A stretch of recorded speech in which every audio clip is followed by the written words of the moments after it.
بيك يا استاذ كمال. اهلا بيك يا استاذ خالد. دلوقتي احنا عمالين نتكلم في هذا حاله التخويف من ثوره الجياع، وخدنا اراء اقتصاديين يعني متعددين. عايزين رايك السياسي، هل احنا مقدمين على حاله من يعني خايف من الحاله دي ان ده ممكن يحصل في البلد، ولا احنا كلنا عند لحظه الخطر هنتجمع علشان نحمي مصر من اي خطر كبير بالشكل ده؟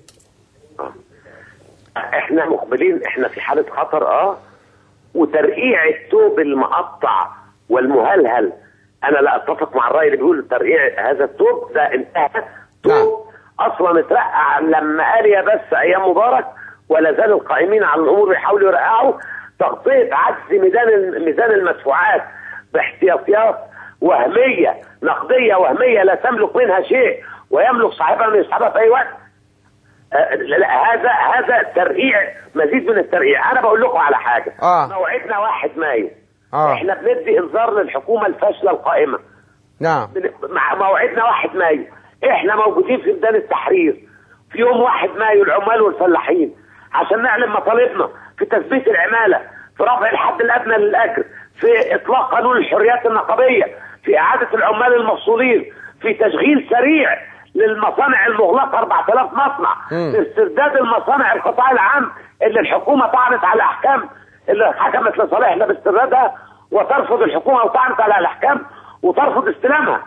احنا موعدنا ايضا الموازنه الكاذبه اللي طالعه، اللي هي استمرار لموازنات مبارك.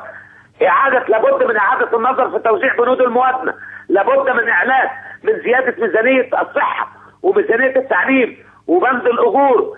وبرضه احنا مصرين على مطالبنا، وموعدنا 1 مايو هتلاقونا في ميدان التحرير ورا هذه الشعارات اللي هي شعارات الثوره الاصليه: عيش، حريه، عداله اجتماعيه. طيب، لكن انا سؤالي الاساسي يعني 1 مايو ده 1 مايو ده احنا بنتكلم حوالين اعلان مطالب للعمال والفلاحين في ذكرى عيد العمال، لكن انت ك يعني رجل يعني خبير في العمل العام وفي السياسه، وبتجوب كل القرى والمحافظات والشوارع والنجوع، هل بتحس او عندك خوف او حدس انه ممكن يحصل صدام له يتصنف على انه ثوره جياع في البلد دي؟ استاذ خالد، انا كنت استشرف ثوره جياع قبل ثوره 25 يناير.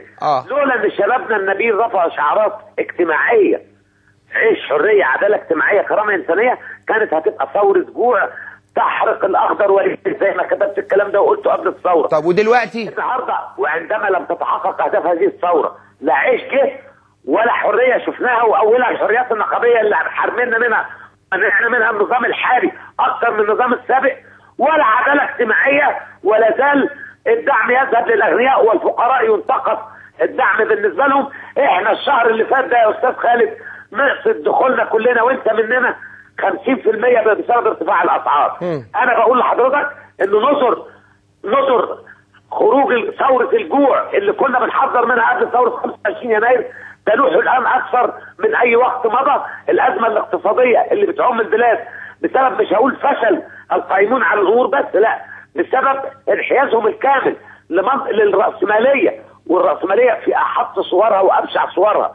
احنا عشان كده هم انا بقول ان لم يتم حل عاجل لازاحه الافكار الباهيه التي تحكمنا الان، فان ثوره الجوع قادمه لا محال. نعم، بشكرك شكرا جزيلا استاذ كمال ابو عيطه. برضو معايا في نفس القضيه الاستاذ محمد عبد القادر، نقيب الفلاحين. اهلا بحضرتك يا فندم. اهلا بيك.